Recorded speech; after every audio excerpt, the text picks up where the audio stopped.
Now, I've lived in Barcelona for many years. I wouldn't say this is a dangerous city, but I have experienced a few dodgy moments when out walking in the streets. For example, there was this time a few years ago when I was not so far away from my flat and a pigeon landed on the pavement right in front of me. And when I say landed, I don't mean it landed gracefully like a plane touching down on the runway.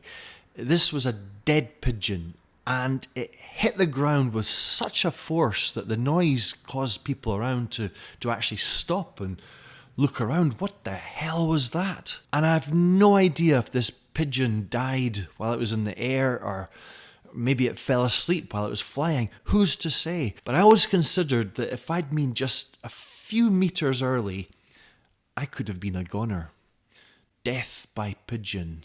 And I think that, what I want you to take away from this story is that pigeons are a lot heavier than they look. But that's not the story I want to tell you. The story I want to tell you is about the time I got bitten on the way to work.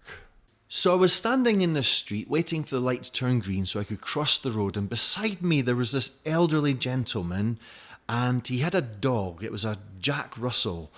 And we're waiting there, and suddenly, for no apparent reason, this dog just attacked me. It bit my ankle, and it was quite hard. It wasn't that serious. I didn't need a doctor or anything, but it really was a vicious little beast. And I kind of got myself free, and I looked at the man and said, "Hombre, tu perro me acaba de morder." And he waved his finger in my face and said, "No, te equivocas. Mi perro nunca muerde." And with that, the light turned green and the old man and his dog were gone. So that dog bite incident actually happened while I was on the way to work. I was going to teach, and I started thinking, this could be quite a good story to start the class with. This story about how I was bitten by a dog and then accused of lying. And I started thinking, what can I do with it specifically? And then I was struck by this idea. I know, I'm going to use this story to teach should have, to tell my students the story, then to elicit advice from them to tell me what I should have done. So I got into class, started making conversation with my students, and then say, "You won't believe what just happened to me." And I told them the story about the elderly man and his dog. And then on the board I wrote, "You should have" plus past participle.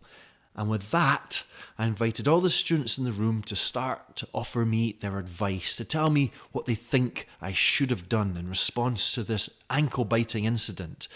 But rather than this animated discussion that I'd hoped for, I was met with silence. And I said, "Come on, give me something. What should I have done?" And everyone's like, "Well, I don't know." And really, who can blame them? What was there for me to do? What could I have done? Go to the police? I don't think so. Report the old man's dog? Have a physical fight with an elderly gentleman in a public area? I don't think so. So really, the question was flawed.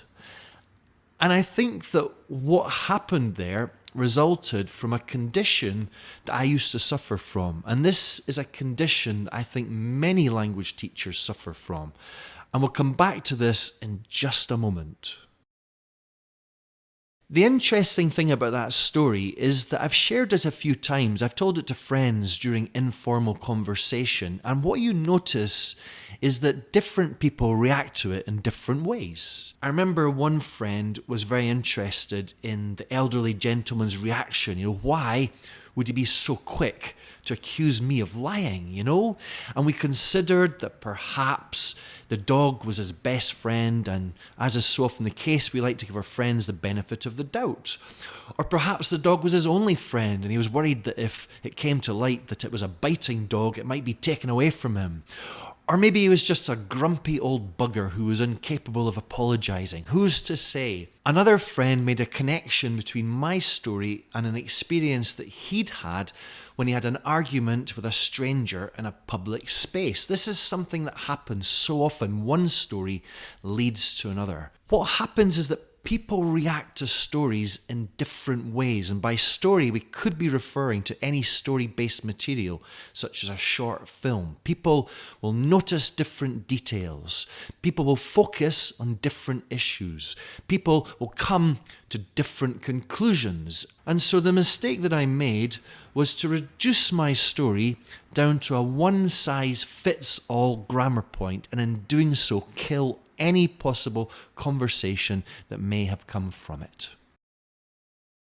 So this condition that I'm talking about, this terrible condition, afflicts language teachers all over the world, is called grammar blindness. And grammar blindness doesn't mean that you can't see grammar.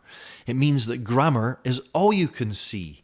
It's like snow blindness. It stops you from seeing other things. And when we habitually go straight for the grammar, just like that dog went straight for my ankle, and when we shoehorn it into the lesson, the danger is that we'll fail to see possibilities for the story, to see how to use it to get students to think, respond, and communicate. But every day in classrooms all over the world, good stories are killed by grammar blindness. It's time to wake up and put on our glasses. They're still filthy. I really must clean them. If you'd like to explore this idea further, there's a great story in this video about a piece of cheese on the classroom ceiling. And if I could trouble you to give this video a cheeky little thumbs up, maybe even subscribe to the channel. See you next Wednesday. Bye.